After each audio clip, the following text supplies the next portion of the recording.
جدھر دیکھوں محمد کے دیوانے گیت گاتے ہیں، جدھر سب سے بڑی تیاری کیا ہے کہ اپنے دلوں کو صاف کر لو پہلے سے، کہ جس دل میں نفرت ہو، بغض ہو، کسی کے لیے غصہ ہو، کسی کے لیے کیا کیا جذبے ہوں، دل صاف کرنا۔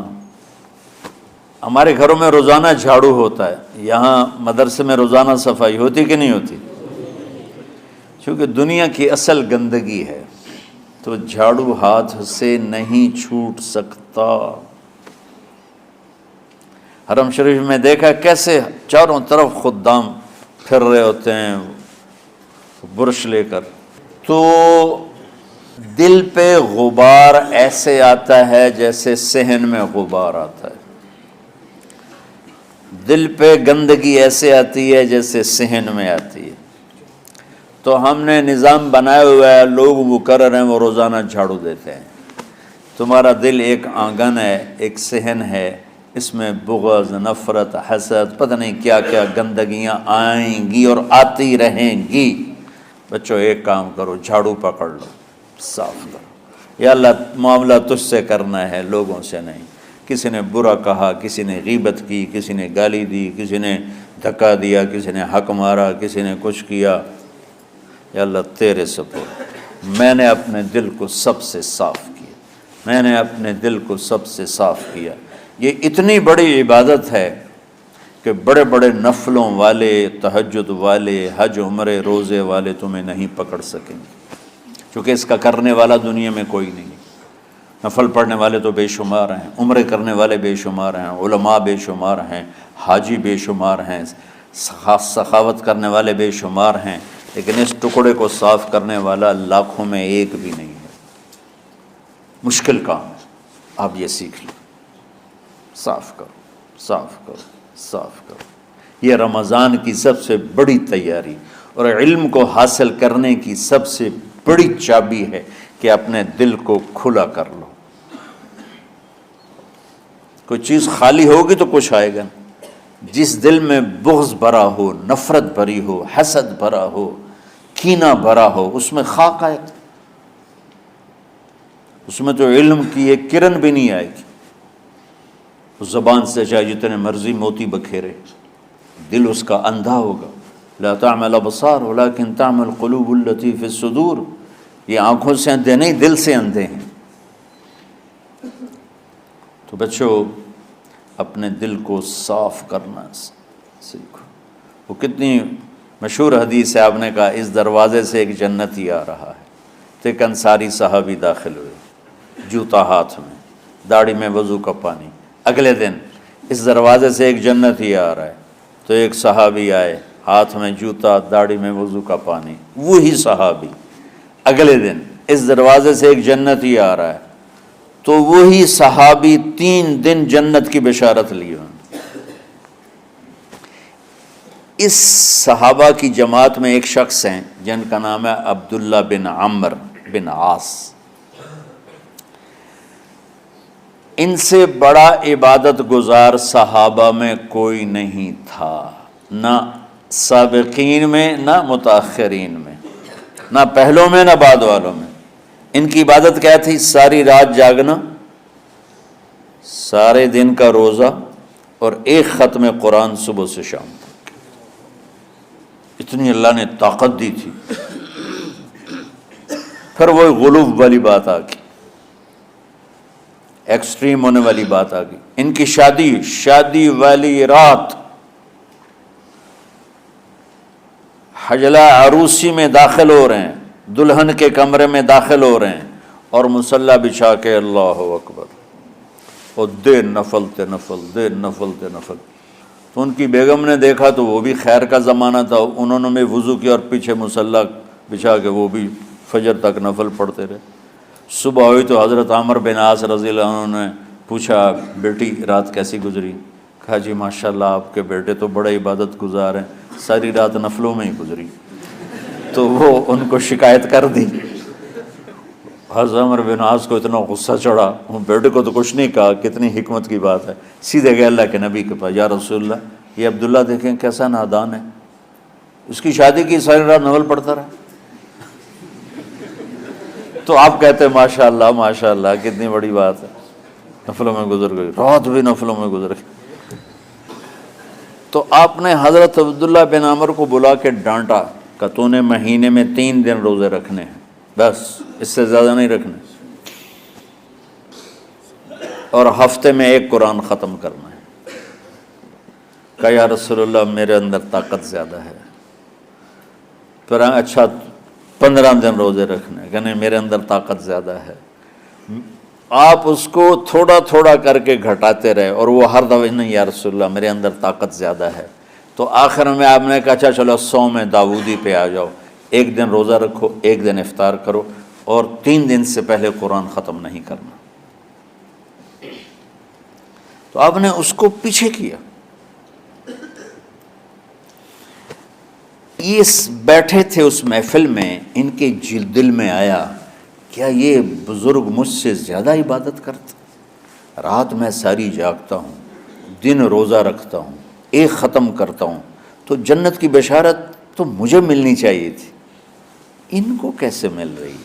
یہ کسی کتاب میں نہیں لکھا کہ یہ ان کا جذبہ تھا، لیکن جو کہ میں ان کی سیرت کو جانتا ہوں تو مجھے خیال آتا ہے کہ ان کی نفسیات میں یہ بات آئی ہوگی، چونکہ صرف انہی کو خیال آیا کہ میں جا کے دیکھتا ہوں کہ یہ بزرگ کیا کرتے ہیں۔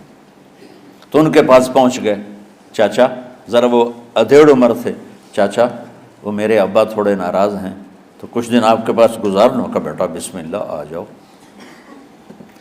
اب رات ہوتے ہی عشاء کی نماز پڑھ کے انہوں نے جلدی سے چادر اوپر لی اور یوں سراغ کر کے ان چاچا کو دیکھنے لگے ایسے کر کہ اب یہ کیا ساری رات سجدہ کرے گا، اور ساری رات روتے روتے روتے روتے مصلی گیلا ہو جائے گا، یا ساری رات رکوع کرے گا، ساری رات قیام کرے گا، ساری رات قرآن پڑھے گا، اس تصور سے یوں دیکھ رہے۔ اور وہ بزرگ صحابی تشریف لائے، سرانے پہ سر رکھا، اللہم بسمک اموت و احیا، ہو گئے۔ اب یہ دیکھ رہے ہیں ابھی اٹھیں گے، ابھی اٹھیں گے، ابھی اٹھیں گے، اٹھے نا، فجر کی اذان پہ اٹھے۔ اب یہ تو حیران پریشان ہو گئے کہ یہ کیا ہو؟ اس زمانے میں تو منافق تہجد نہیں چھوڑتے تھے ڈر کے مارے کہ پتہ نہ چل جائے ہمارے کفر کا۔ تو یہ چاچا جنت بھی لے گیا تو ستا بھی پیا کہ چلو کل دیکھوں گا۔ اگلی رات پھر چادر سر پہ کر کے اور یوں سوراخ کر کے لیٹے ہوئے اور دیکھ رہے۔ چاچا پھر تشریف لائے اور سرانے پہ سر رکھا، اللہم بسمک اموت و احیا، ہو گئے۔ فجر کی اذان پہ اٹھے، یہ اور پریشان ہو گئے کہ میرا نبی کا فرمان تو سچا ہے، اس میں تو شک بھی کفر ہے، لیکن عمل کیا ہے جس پر اس کو جنت کی بشارت ملی؟ 2 رکعت نفل بھی نہیں۔ اور آج کے دور میں تم میں سے ماشاءاللہ اکثر بچے تہجد پڑھتے ہیں کہ 1 رات اور دیکھوں گا، تیسری رات اللہم بسمک اموت و احیا، ہو گئی ساری رات۔ تو تیسری رات پھٹ پڑے عبداللہ بن عمر، کہنے لگے چاچا میری ابا سے کوئی لڑائی نہیں تھی، 3 دن میں تیرے بارے میں سنتا رہا، جنتی جنتی جنتی۔ میں دیکھنے آیا تھا کہ آپ کیا کرتے ہیں، آپ تو کچھ بھی نہیں کرتے ہو، ساری رات سوتے رہتے ہو، اب کیا کرتے ہو؟ انہوں نے کہا بیٹا یہی ہے جو تم نے دیکھا ہے۔ اب ان کو سمجھ میں نہیں آ رہا کہ یہ جوڑ کیسے بٹھاؤں، ادھر جنت کی بشارت، ادھر ساری رات خراٹے، اب یہ اس میں جوڑ کیسے بٹھاؤں، کیونکہ نبی کی بات تو غلط ہو نہیں سکتی۔ تو اب وہ نا ایسے نا بڑے بے دل سے ہو کر واپس مڑے، پتہ نہیں کی چکر ہوئے گی کوئی گل۔ جب وہ دروازے تک پہنچے تو کہنے لگے بیٹا ادھر آنا، واپس آ گئے۔ کہا میں تمہیں اصل راز کی بات بتاتا ہوں۔ کہا کیا ہے کیا ہے؟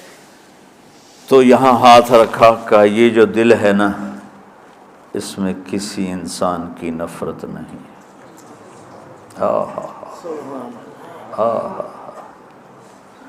اور جب اللہ کسی کو رزق دیتا ہے، عزت دیتا ہے، مجھے کبھی حسد نہیں ہوا، مجھے خوشی ہوتی۔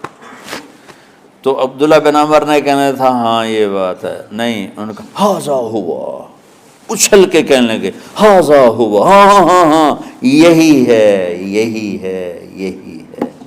پھر کہنے کہ چاچا پر یہ میرے بس کا نہیں ہے، کون کرے گا یہ؟ اتنے بڑے آدمی ہو کر کہہ رہے ہیں کہ یہ میرے بس کا نہیں۔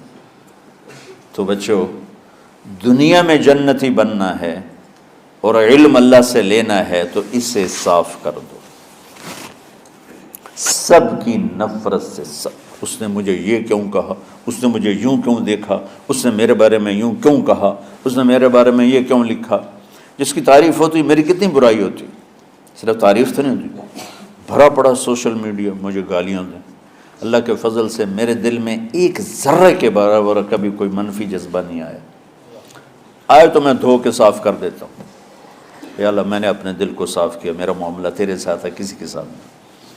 یہی آپ رمضان کی سب سے بڑی تیاری، علم کے حاصل کرنے کا سب سے بڑا ہتھیار آپ کو یہ نہیں ہے کہ تمہیں کتابیں یاد ہو جائیں، تمہیں اشعار یاد ہو جائیں۔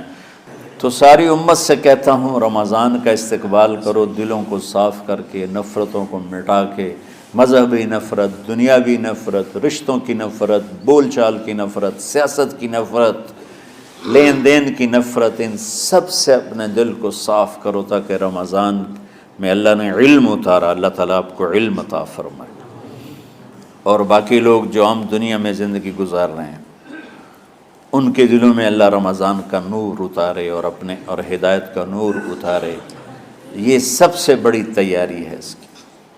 اور کسی سے گلہ ہے، غصہ ہے، ناراضگی ہے، کسی سے بولتے نہیں ہو، ابھی سے شعبان آ چکا ہے، آپ شعبان سے رمضان کی تیاری شروع فرما دیتے تھے۔